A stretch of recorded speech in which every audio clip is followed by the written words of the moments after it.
अस्सलाम वालेकुम नाज़रीन, आप देख रहे हैं प्रोग्राम दुनिया के साथ। मैं हूं आपके साथ आपकी मेज़बान आसमा इकबाल। और आज प्रोग्राम में सबसे पहले हम बात करने वाले हैं इंतहा पसंद भारत की, जहां कैंगरू कोर्ट्स की जानिब से जम्मू कश्मीर लिबरेशन फ्रंट के चेयरमैन मोहम्मद यासीन मलिक को झूठे मुकदमे में मुजरिम करार देने के खिलाफ उठाई जाने वाली आवाज़ अब बुलंद होती चली जा रही है। भारतीय अदालत की जानिब से कश्मीरी हुर्रियत रहनुमा मोहम्मद यासीन मलिक को एक झूठे मुकदमे में कसूरवार ठहराए जाने के खिलाफ आज पूरे मकबूजा जम्मू और कश्मीर में मुकम्मल हड़ताल की गई। यासीन मलिक की अहलिया मशाल मलिक ने अपने शौहर यासीन मलिक का केस बैनुल-अक़वामी अदालत इंसाफ में ले जाने का मुतालिबा करते हुए कहा कि इस केस को ओपन ट्रायल के जरिए सुना जाए। भारत यासीन मलिक की आवाज़ को दबाना चाहता है। वज़ीर ख़ारिजा बिलावल भुट्टो ज़रदारी ने सीनियर कश्मीरी रहनुमा मोहम्मद यासीन मलिक को भारतीय अदालत की जानिब से जाली इल्ज़ामात पर फ़र्द जुर्म आयद करने के फैसले की शदीद मज़म्मत करते हुए उनकी फौरी रिहाई का मुतालिबा किया है। भारत को मकबूजा कश्मीर में बैनुल-अक़वामी क़वानीन की खिलाफ वर्जी पर बात करने की इजाज़त देने के संगीन इंसानी नताइज बरामद होंगे। नाज़रीन, जम्मू कश्मीर लिबरेशन फ्रंट के चेयरमैन मोहम्मद यासीन मलिक को झूठे मुकदमात में कसूरवार ठहराए जाने पर मकबूजा कश्मीर की हुर्रियत क़यादत क्या मुतालिबा कर रही है, इस पर पाकिस्तान का मौक़िफ़ क्या है, इस बारे में हमने एक डिटेल्ड पैकेज तैयार किया है। ये पैकेज आपको दिखाएंगे, रिपोर्ट आपको दिखाएंगे, फिर हमारे साथ गेस्ट मौजूद होंगे, उनसे भी बात करेंगे।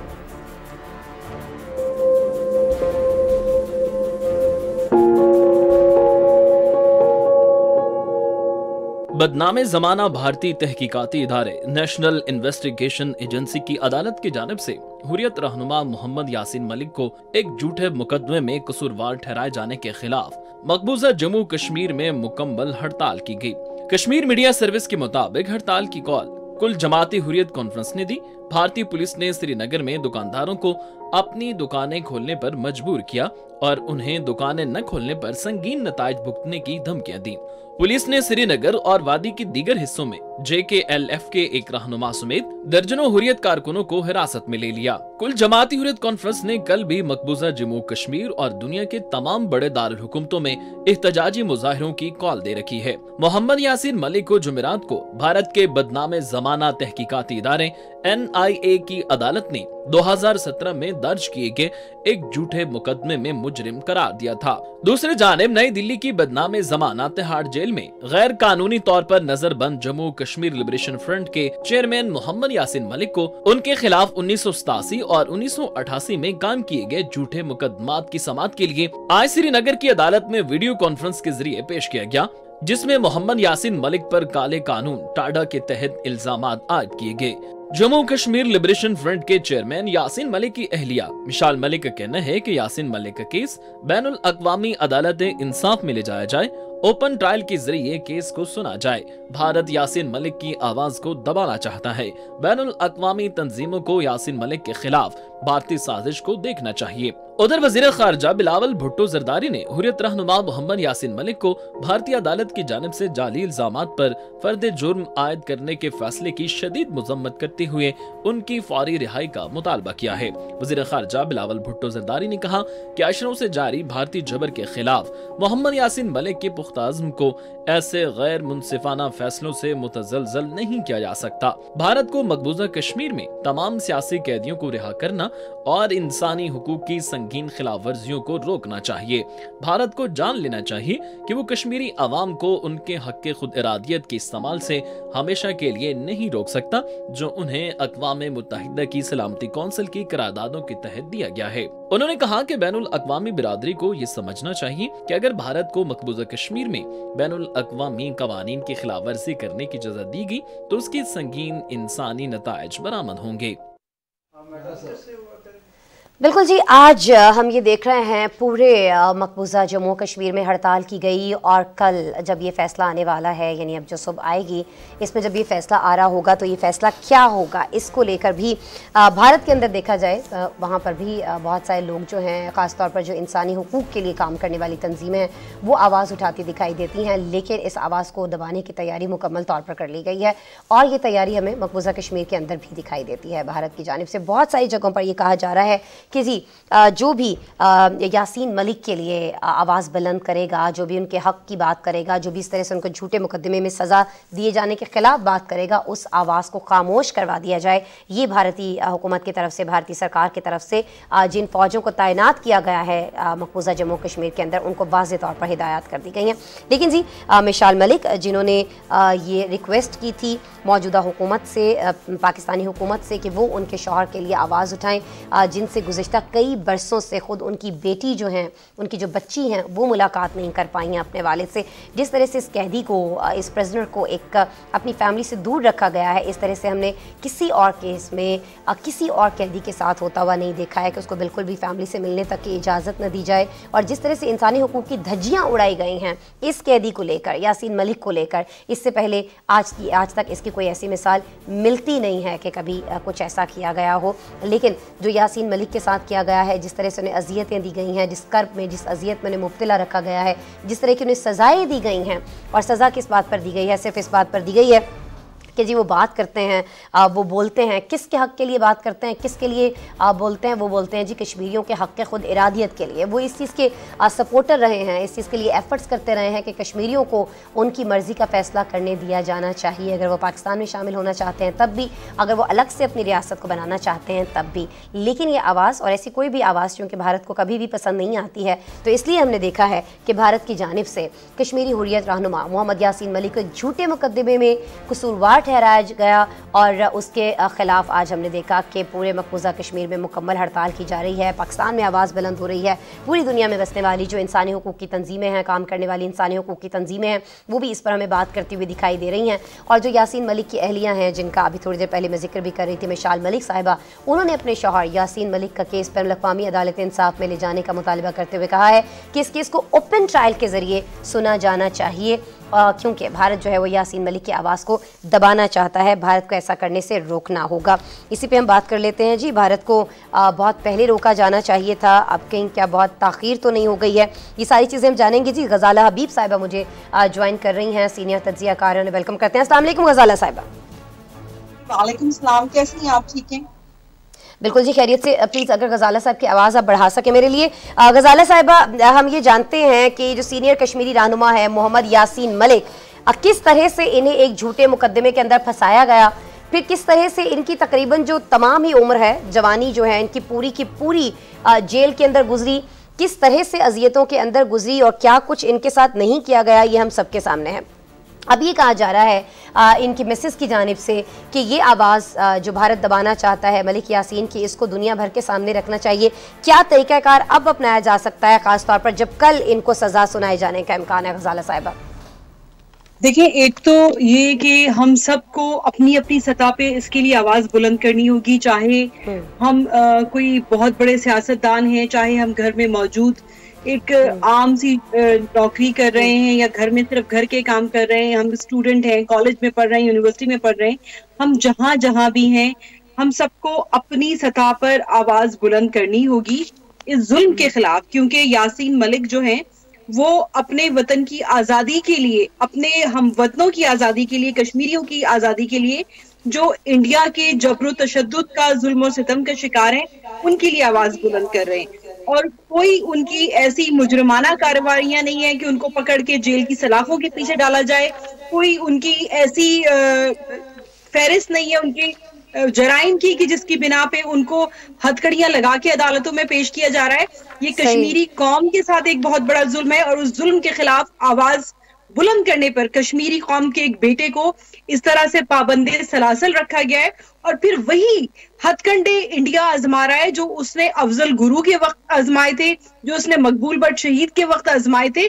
और जिस तरह इन शोहदा को एक नाम नेहाद जो अदालतें उसकी लगती हैं, जो अदालतों के नाम पे धब्बा है, मोदी हुकूमत जो एक फाशिस्ट हुकूमत है, जो एक सेकुलर हुकूमत के नाम पे धब्बा है, इस तरह की जाली अदालतें लगा के हमारे कश्मीर के बेटों को वो इस तरह की सजाएं देते हैं और इसी तरह की पॉलिसी पे अमल पैरा हैं। वो यासीन मलिक के लिए जो अपने वतन की आजादी के लिए, अपने हमवतनों की आजादी के लिए अपनी तमाम उम्र बरसरे बेकार रहे। और उनकी आप देखिए बीवी जो है मशाल मलिक, वो हमारी पाकिस्तान की बेटी है और तमाम पाकिस्तानियों को, चाहे वो पाकिस्तान में हो चाहे वो पूरी दुनिया में हो, सदाए एहतजाज बुलंद करनी चाहिए इसके खिलाफ। और जो भी मौकर और मौसर इदारे हैं इस हवाले से, चाहे वो यूनाइटेड नेशंस हो, चाहे वो आलमी अदालत इंसाफ हो, जहां जहां तक हम रसाई हासिल कर सकते हैं, जो भी हुकूमती ऐवान हमारे मुल्कों में है, क्योंकि मैं खुद अमेरिका में हूँ, उनके कांग्रेसमैन तक, कांग्रेस वीमेंस तक, उनके सेनेटर्स तक हमें रसाई हासिल करके यासीन मलिक के जो केस है उसकी असल सूरत हाल उनके सामने पेश करनी चाहिए। क्योंकि अफसोसनाक सूरत हाल ये है कि अभी गजाला साहिबा जब कल उनको सजा सुनाई जा रही होगी, अभी तो अगर देखा जाए तो 12 आवर्स से भी कम का वक्त रह गया है ना, तो अभी हमारे पास ऑप्शंस क्या हैं? खास तौर पर मैं पाकिस्तान के हवाले से बात करना चाहूँगी, क्योंकि हर कश्मीरी जो है वो इस वक्त पाकिस्तान की जानिब देख रहा है। सिर्फ मिसाल मलिक नहीं देख रही हैं, सिर्फ उनके अहले खाना नहीं देख रहे हैं, यासीन मलिक के पूरे जहाँ जहाँ कश्मीरी बसते हैं तमाम की नज़रें पाकिस्तान पर हैं। तो पाकिस्तान के पास इस वक्त क्या ऑप्शंस हैं? देखिए, जो पाकिस्तान है वो OIC से हंगामी तौर पे दरखास्त कर सकता है कि एक इजलास बुलाया जाए और इंडिया पे दबाव बढ़ाया जाए। और जो इवन इंडियन गवर्नमेंट है उससे हमारे वजीर खारजा, उनके वजीर खारजा से ना सिर्फ ये कि बात कर सकते हैं बल्कि मुलाकात कर सकते हैं।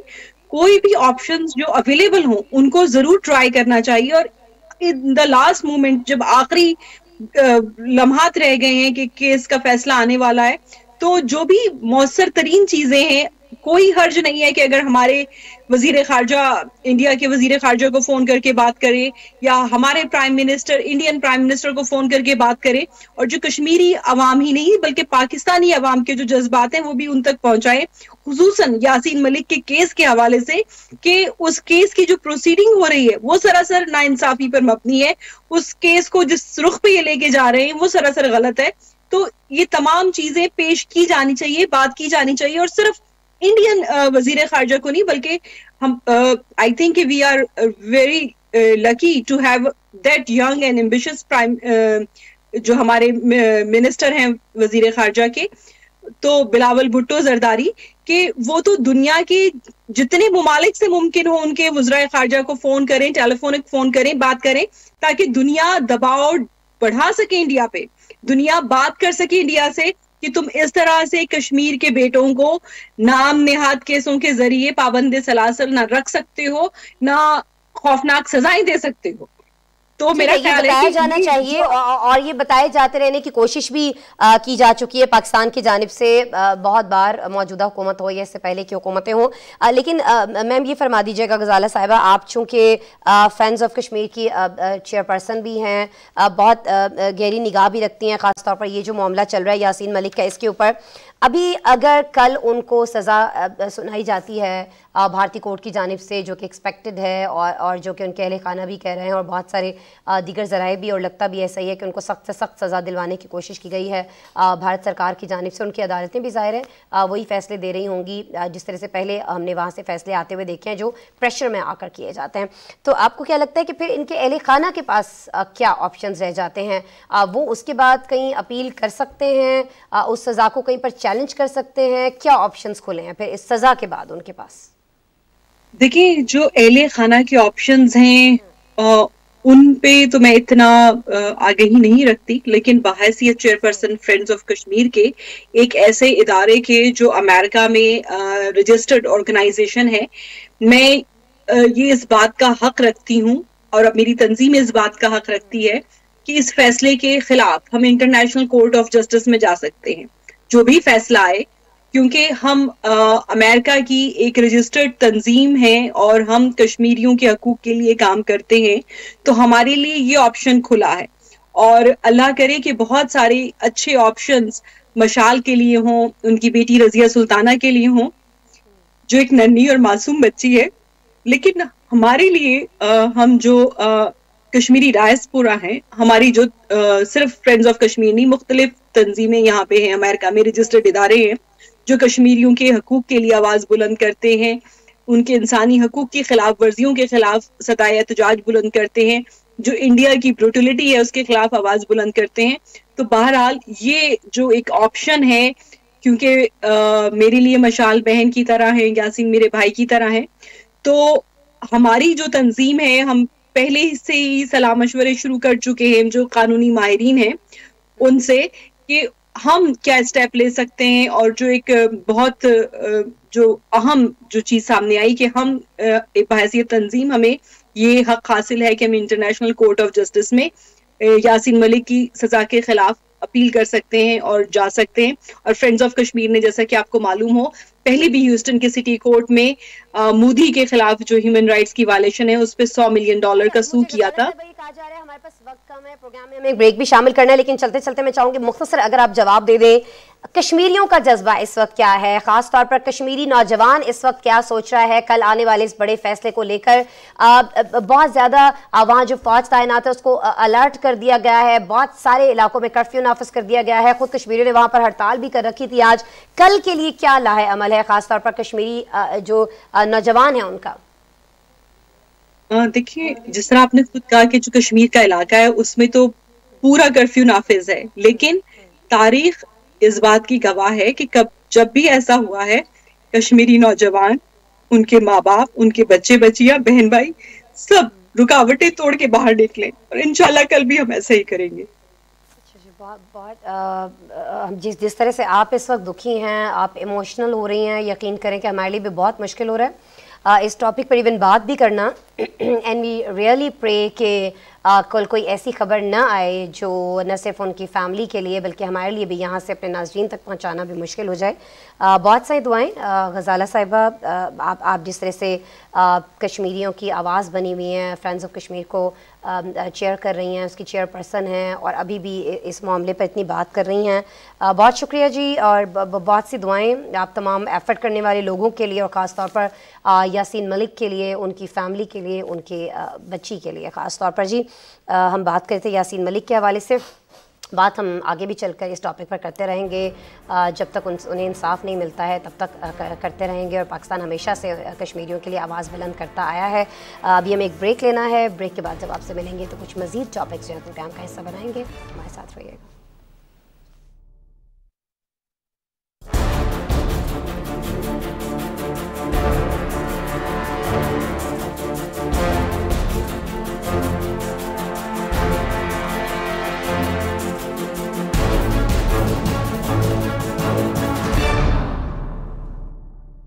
आ गया नया ट्रीट सफेद जो है ₹3 का ब्लेड, 30 रुपए में 10 ब्लेड। नया ट्रीट सफेद, जेब पे हल्का, शेव में तेज।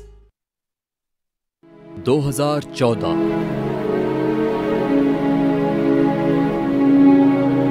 जब एहतजाज की आड़ में जमहूरी रवायात को सियासी अना की भीड़ चढ़ाया गया, इदारों पर चढ़ाई की गई,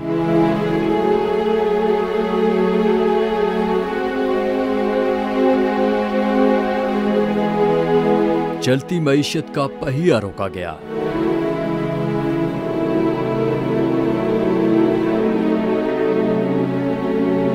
इस तमाम तर कौमी रुसवाई के जिम्मेदार आज फिर सियासी अना की तस्कीन के लिए मुल्क भर में बदनज़मी फैलाने के दर पे हैं।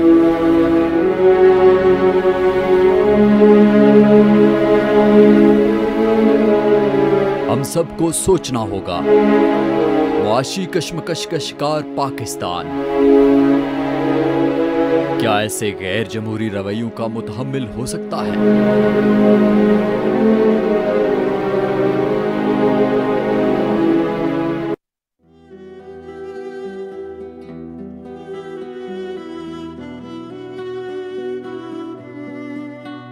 मेरे पापा को इंडिया मोदी मारना चाहता है, मेरे पापा को बचाना है।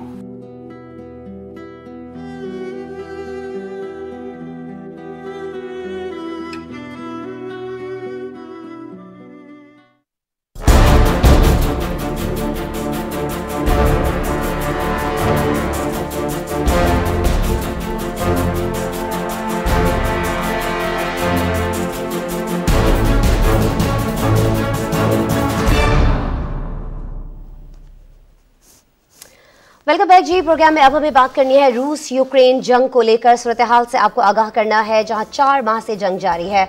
यूक्रेन की जो बंदरगाह है, जो बंदरगाही शहर है मारियोपोल, वो तबाही का मंजर पेश कर रहा है। मारियोपोल की जो मकामी इंतजामिया है उसके मुताबिक तबाहाल जनूबी मशरकी शहर में मलबे से 200 अफराद की लाशें मिली हैं।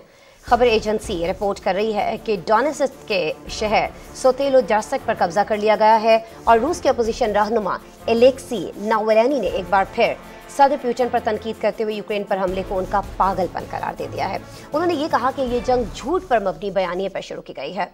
नाज़रीन, जहां 4 माह से जारी जंग के बायस यूक्रेन के इंफ्रास्ट्रक्चर को तबाह करके रख दिया गया है और रशिया की जानिब से वही शहरी शदीद परेशानियों से दो चार हो चुके हैं।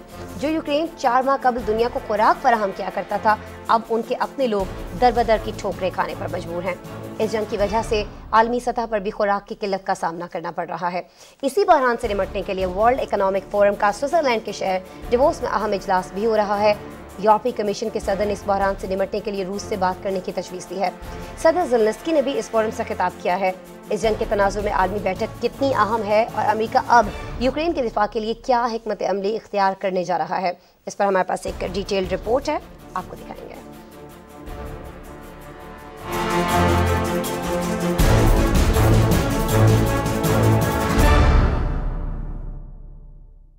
यूक्रेन पर रूसी फोर्सेस के हमले को 4 माह मुकम्मल हो चुके हैं। मारियोपोल, जिस पर अब मॉस्को ने मुकम्मल कंट्रोल करने का दावा किया है, वहां दोनों फोर्सेस में दोबारा शदीद झड़पों की इत्तलात हैं। मेयर मारियोपोल के मुशीर ने दावा किया कि तबाहाल जनूबी मशरकी शहर में अमारत के मलबे से 200 अफराद की लाशें मिली हैं। मॉस्को की तरफ से एंड्रियोशेंको के दावे पर कोई फौरी रद्द अमल सामने नहीं आया। रूसी वजारत दिफा के मुताबिक इसकी अफवाज ने समुद्री बंदरगाह मारियोपोल में बारूदी सुरंगें हटाने का काम मुकम्मल कर लिया है। उधर जर्मन नशियाती इदारे ने रिपोर्ट किया है कि रूसी फौजियों ने डेनियस के शहर सवितलोदार्स्क पर कब्जा कर लिया है। जंग शुरू होने से पहले इस शहर की आबादी 11,000 अफराद पर मुश्तमिल थी। अमेरिकी मीडिया ने दावा किया कि खैरसून में रूसी फोर्सेज ने 500 अफराद को यरगमाल बना लिया है। रूसी सदर के सियासी हरीफ अलेक्सी ने व्लादिमीर पुतिन के यूक्रेन पर हमले को पागलपन करार देते हुए कहा कि ये जंग झूठ पर मबनी बयानी पर शुरू की गई है। अमेरिकी फौज की joint chief of staff committee के चेयरमैन जनरल मार्क मिली का कहना है कि अमेरिका यूक्रेन में फौजी तैनात करने के लिए फौरी तौर पर तैयार नहीं है और इस ज़िम्न में हतमी फैसला सदर जो बाइडेन करेंगे। रिपोर्ट्स के मुताबिक अमेरिकी सदर जो बाइडेन ने 24 फरवरी को रूस के यूक्रेन पर हमले से कुछ दिन कबल ही तमाम अमेरिकी फौजियों को यूक्रेन से निकाल लिया था ताकि रूस के साथ बराह रास्त तनाज़े से बचा जा सके। इसके बाद बाइडेन ने यूरोप में नेटो के दिफा को मजबूत करने के लिए इत्तेहादी ममालिक में इजाफी नफरी तैनात कर रखी है। अमेरिकी हुकाम ने जरीदे वॉल स्ट्रीट जर्नल को बताया था कि अमेरिकी हुकूमत कीव में खोले जाने वाले अमेरिकी सफारतखाने की हिफाजत के लिए स्पेशल फोर्सेज के दस्ते को भेजने पर गौर कर रही है। अमेरिकी वज़ीर दिफा लॉयड ऑस्टिन ने इंकशाफ किया कि दुनिया भर के तकरीबन 50 दिफाई रहनुमाओं ने पीर को होने वाली मुलाकात में यूक्रेन को मजीद जदीद हथियार भेजने पर इत्तफाक किया है। इन हथियारों में यूक्रेन के साहिलों की हिफाजत के लिए हार्पून मिसाइल लॉन्चर और मिसाइल भी शामिल हैं। यूक्रेन में जंग के बायस आलमी सतह पर खुराक के शदीद बहरान का खदशा है, जिससे निपटने के लिए वर्ल्ड इकोनॉमिक फोरम का इजलास 2 साल के वक्फे के बाद स्विट्जरलैंड के कस्बे डेवोस में हो रहा है। यूरोपीय कमीशन की सदर ने जोर दिया कि यूक्रेन से गंदम और दीगर ग़िज़ाई सप्लाई की बरामदात को बहाल करने के लिए यूरोप को रूस के साथ बातचीत करने की जरूरत है ताकि आलमी ग़िज़ाई बहरान को रोका जा सके। उन्होंने कहा कि ये मॉस्को के मफाद में नहीं, इसकी वजह से दुनिया में लोग भूख से मर रहे हैं। यूक्रेन के सदर व्लादिमीर ज़ेलेंस्की ने डेवोस समिट से खिताब के दौरान रूस छोड़ने वाली आलमी कंपनियों को अपने मुल्क आने की दावत दी। उन्होंने मगरिब समेत दीगर मुल्कों से मॉस्को के तिजारत न करने का मुतालबा करते हुए रूसी तेल, बैंकों और IT सेक्टर के खिलाफ ज्यादा से ज्यादा पाबंदियों का मुतालबा किया। ज़ेलेंस्की ने कॉन्फ्रेंस में सरमायाकारों और आलमी रहनुमाओं को अपने मुल्क की तामीर नौ करने की दरख्वास्त की। अपने मुल्क के तमाम शहरों और सनतों की तामीर नौ की जरूरत पर जोर दिया। बिल्कुल जी। यूक्रेन और रशिया के दरमियान छिड़ी इस जंग पर, जो कि ज़ाहिर है यूक्रेन के सरजमीन पर जारी है, बहुत सारे बच्चों की जानें भी गई हैं। लेकिन अब हमारे पास जो रिपोर्ट है अगली, वो रिपोर्ट ये बता रही है कि आलूदगी भी दुनिया भर में बहुत सारे बच्चों को बहुत हद तक मुतासर कर रही है और बहुत सारी जगहों पर तो इनकी जानें भी ले रही है। जी हाँ, मुझे बात करनी है यूनिसेफ की जानिब से शाया करदा एक नई रिपोर्ट की, जिसमें इंकशाफ ये किया गया है कि अमीर ममालिक के इक़दाम दुनिया भर में बच्चों और नाबालिगों के लिए उनके घर में भी और बाहर भी गैर महफूज हालात पैदा कर रहे हैं। अक़वाम मुत्तहिदा के ज़रिए इदारे ने इक़्तिसादी ताउन और तरक्की के लिए कायम तंजीम और यूरोपीय यूनियन के 39 ममालिक में यह सर्वे किया है। इस किए गए सर्वे के मुताबिक कीड़े मार अद्वियात के इस्तेमाल और दीगर माहौलियाती खतरात की वजह से बच्चों की सेहत शदीद मुतासर हो रही है। यूनिसेफ का कहना है कि न सिर्फ अमीर ममालिक की अक्सरियत अपनी सरहदों के अंदर बच्चों के लिए सेहतमंद माहौल फराहम करने में नाकाम हो रही है, बल्कि वो दुनिया के दीगर हिस्सों में भी बच्चों के माहौल को तबाह करने में भी किरदार अदा कर रहे हैं। रिपोर्ट कहती है कि 20 मिलियन से ज़ायद बच्चों के जिस्म में सीसे की भारी मिकदार मिली है, जबकि कई मुल्कों में बच्चे जहरीली फ़ज़ा में सांस लेने पर मजबूर हैं। यूनिसेफ ने इन मुल्कों पर आलूदगी और कूड़ा कचरा कम करने के लिए जोर दिया है। रिपोर्ट में मज़ीद क्या इंकशाफात किए गए हैं और ये कौन से ममालिक हैं जो हमारे बच्चों के लिए इतना ज़्यादा नुकसानदेह माहौल क्रिएट कर रहे हैं, इस बारे में हमारे पास पैकेज है, आपको दिखाता है।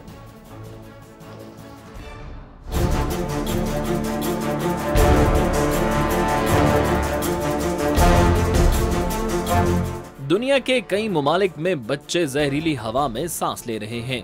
39 ममालिक पर किए गए सर्वे में ये बात सामने आई है कि अमीर ममालिक के इक़दाम दुनिया भर में बच्चों और नाबालगों के लिए उनके घर में भी और बाहर भी गैर महफूज हालात पैदा कर रहे हैं। रिपोर्ट के मुताबिक इक़्तिसादी ताउन और तरक्की के लिए कायम तंजीम और यूरोपीय यूनियन के तमाम ममालिक बच्चों को सेहतमंद माहौल फराहम करने में नाकाम हो रहे हैं, जबकि अमेरिका, ऑस्ट्रेलिया, बेल्जियम, कनाडा अपने कार्बन के अखराज और फिकस वसाइल की मजबूरी खपत की वजह से इन ममालिक में शामिल हैं जो आलमी माहौलियात पर सबसे ज्यादा मनफी असरात डालते हैं। यूनिसेफ का कहना है कि फिनलैंड, आइसलैंड और नॉर्वे अपने मुल्क के बच्चों के लिए तो बेहतरीन माहौल फराहम करने में कामयाब हैं, लेकिन ग्रीन हाउस गैसों के अखराज की वजह से आलमी सतह पर माहौल की खराबी में अहम किरदार अदा कर रहे हैं।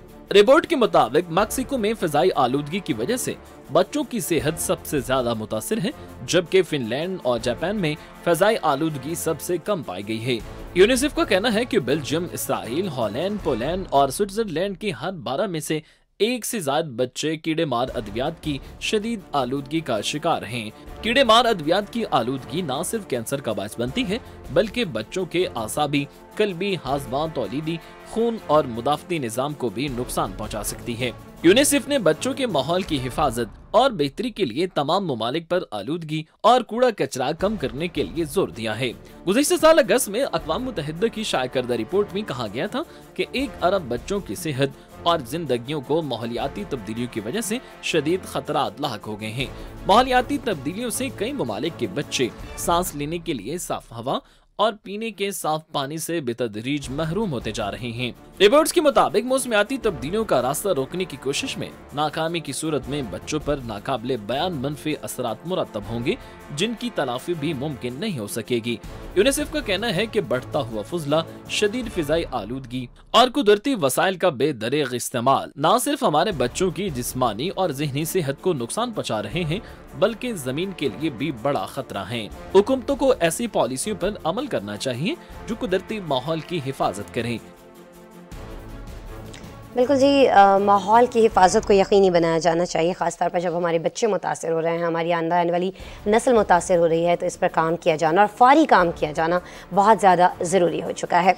आगे बढ़ते हैं प्रोग्राम में और एक अहम मुद्दे की बात कर लेते हैं। ये अहम मामला शुरू हुआ बरतानिया में, जहाँ वज़ीर-ए-आज़म बोरिस जॉनसन हैं। बोरिस जॉनसन जो है एक ट्रबल में हमें फंसे हुए दिखाई दिए, लेकिन अब उनकी ट्रबल जो है, वो जो मुसीबत है, वो मज़ीद बढ़ चुकी है। हुआ क्या है ये मैं आपको बता देती हूँ। बरतानवी वज़ीर-ए-आज़म का पार्टी गेट स्कैंडल में एक नया झूठ सामने आ गया है। गुज़श्ता रोज चंद तस्वीर सामने आई हैं। इन तस्वीर में देखा जा सकता है कि बोरिस जॉनसन एक पार्टी में लोगों के साथ घुल मिल रहे हैं। रिपोर्ट्स कहती ये हैं कि ये तस्वीर 13 नवंबर 2020 की हैं, जब बरतानिया में कोरोना वबा के बायस दूसरा लॉकडाउन जारी था और लोगों को एक दूसरे से मिलने तक पर पाबंदी आयद थी। गुज़िश्ता साल दिसंबर में जब पार्लियामेंट में बोरिस जॉनसन ने इस मामले पर सवाल किया गया, उनसे जब पूछा गया तो उन्होंने कहा कि जी वो तो इस दिन किसी कीमत पर किसी पार्टी में शरीक ही नहीं हुए, उन्होंने बिल्कुल इससे इनकार कर दिया था। लेकिन अब उनकी तस्वीर सामने आ गई हैं और इन तस्वीर के सामने आने के बाद ही एक बार फिर वो बहुत ज़्यादा तनकीद की जद में दिखाई देते हैं।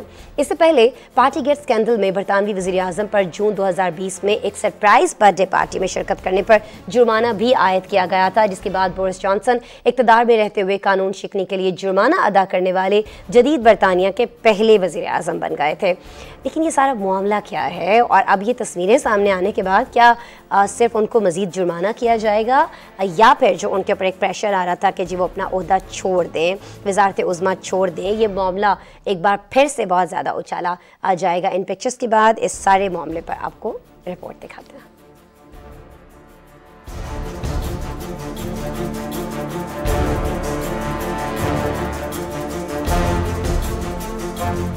बरतानवी वज़ीर-ए-आज़म एक बार फिर तनकीद की जद में हैं। पार्टी गेट स्कैंडल के हवाले से नई तस्वीर सामने आ गई। रिपोर्ट के मुताबिक जारी की गई नई तस्वीर 13 नवंबर 2020 की हैं, जो कि बोरिस जॉनसन के ज़राए अबलाग के चीफ लीकेन की रुखसती पार्टी के दौरान ली गई थी। उस वक्त बरतानिया में कोरोना की वजह से सख्त लॉकडाउन नाफिज था और इज्तिमात पर पाबंदी आयद थी। पिछले साल दिसंबर में पार्लियामेंट में इस इज्तिमा के बारे में पूछा गया तो बोरिस जॉनसन का इसरार था कि इस तारीख को कोई पार्टी नहीं थी और ना ही कोई कोरोना ज़वाबित को तोड़ा गया था।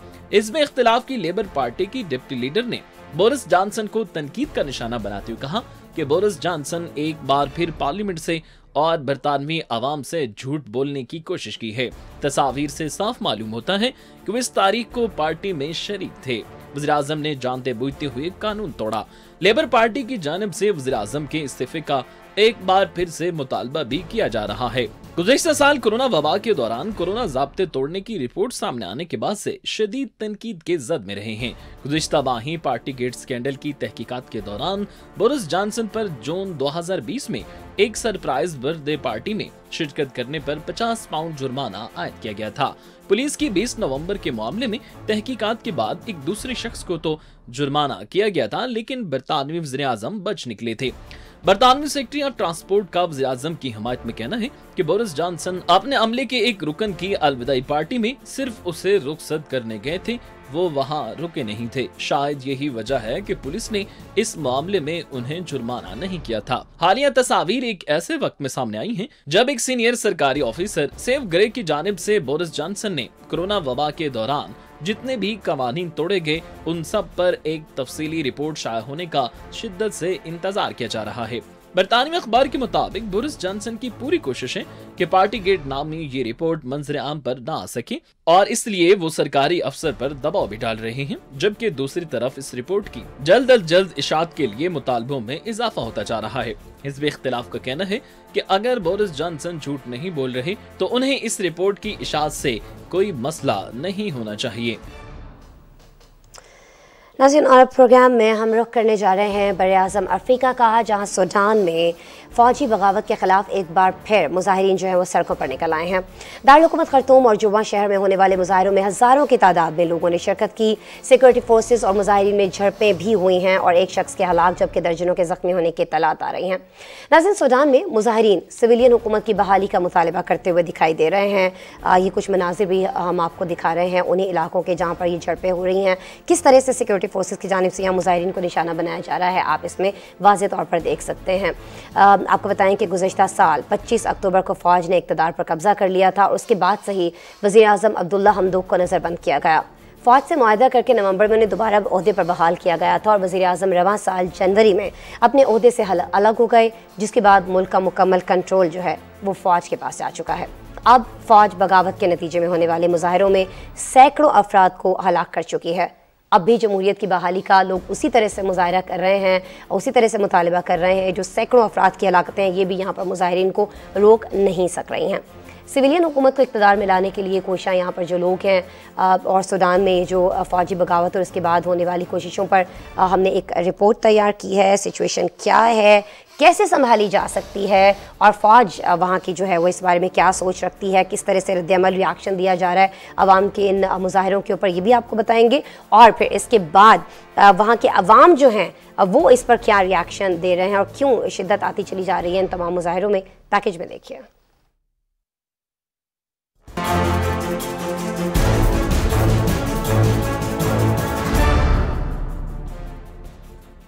अफ्रीकी मुल्क सूडान में फौजी बगावत के खिलाफ शहरियों ने दारुल हुकूमत खुर्तूम और जुड़वा शहर ओमदुरमान की सड़कों पर मार्च किया। हजारों शहरी सड़कों पर निकले और जमहूरियत की बहाली के हक में नारे लगाए। मुजाहिरीन को मुंतशिर करने के लिए सिक्योरिटी फोर्सेस की जानिब से आंसू गैस के शेल फेंके गए। गली मोहल्लों में भी फोर्सेस और मुजाहिरीन के दरमियान झड़पें हुई, जिसके नतीजे में एक नौजवान हलाक जबकि 120 के करीब जख्मी हो गए। रवां साल जनवरी में भी मुजाहिरीन पर सिक्योरिटी फोर्सेस की जानिब से ताकत का इस्तेमाल किया गया था। आलमी मीडिया रिपोर्ट्स के मुताबिक 2019 में आमिर उमर अल बशीर के इक़्तिदार के खात्मे के बाद से सूडान अदम इस्तेहकाम का शिकार है। 4 साल कबल फौजी हेडक्वार्टर के करीब ही अवामी एहतजाज के बायस इक़्तिदार पर काबिज सदर उमर अल बशीर को इक़्तिदार से हाथ धोना पड़े थे। ऐसे ही सूरत हाल गुज़िश्ता साल अक्टूबर के आखिर में देखने को मिली, जब जनरल अब्दुल फताह बुरहान की क़यादत में फौज ने इक़्तिदार पर मुकम्मल कब्जा कर लिया और सूडान की सिविलियन की क़यादत में हुकूमत के साथ जमहूरियत की मुंतकिली का अमल खत्म हो गया था। 21 नवंबर को फौज और सिविल क़यादत में एक नया मुआहदा तय पाया, जिसके तहत वज़ीर आज़म अब्दुल्ला हमदूक को जुलाई 2030 में इंतखाबात के इनाकात तक टेक्नोक्रेट्स पर मुश्तमिल काबीना की क़यादत के लिए बहाल किया गया था, लेकिन रवां साल जनवरी में अपने ओहदे से इस्तीफा दे दिया, जिसके बाद से सूडान में मुजाहरे जारी हैं। सूडान में फौजी कब्जे की एक तवील तारीख है, लेकिन जनरल अब्दुल फताह अल बुरहान का इसरार है कि फौज का ये इकदाम बगावत नहीं थी, बल्कि इक़्तिदार की मुंतकिली के रास्ते को दुरुस्त करने पर जोर दिया गया था। उन्होंने वाज़ेह भी किया कि इंतकाल इक़्तिदार के अमल में कल अदम साबिक हुक्मरान जमात का कोई किरदार नहीं होगा। मीडिया रिपोर्ट्स के मुताबिक सिक्योरिटी फोर्सेस और मुजाहिरीन में अब तक होने वाली झड़पों में 250 से ज्यादा अफराद मारे गए, जबकि 1500 को हिरासत में लिया गया। अक्टूबर में फौजी बगावत में तहलील होने वाली सिविलियन हुकूमत ने उमर अल बशीर को ICC के हवाले करने की मंजूरी दी थी, लेकिन फौज ने अब तक उससे इत्तफाक नहीं किया। अफ्रीकी मीडिया के मुताबिक सूडान में फौजी बगावत के बाद होने वाले एहतजाज के बाद सियासी तौर पर मफलूज होकर रह गया है। दारुल हुकूमत खुर्तूम और जुड़वा शहर में होने वाले मुजाहिरीन का कहना है कि वो इस वक्त तक अपना एहतजाज जारी रखेंगे जब तक सिविलियन हुकूमत को इक़्तिदार मुंतकिल नहीं किया जाता। रिपोर्ट आपने देखी, इसके साथ ही आज के प्रोग्राम का वक्त खत्म हुआ। कल दोबारा आपसे मुलाकात हो रही होगी। अपना बहुत सारा ख्याल रखिएगा और जाते जाते हमारा स्पेशल सेगमेंट चलते चलते जरूर देखिएगा। अल्लाह के बाद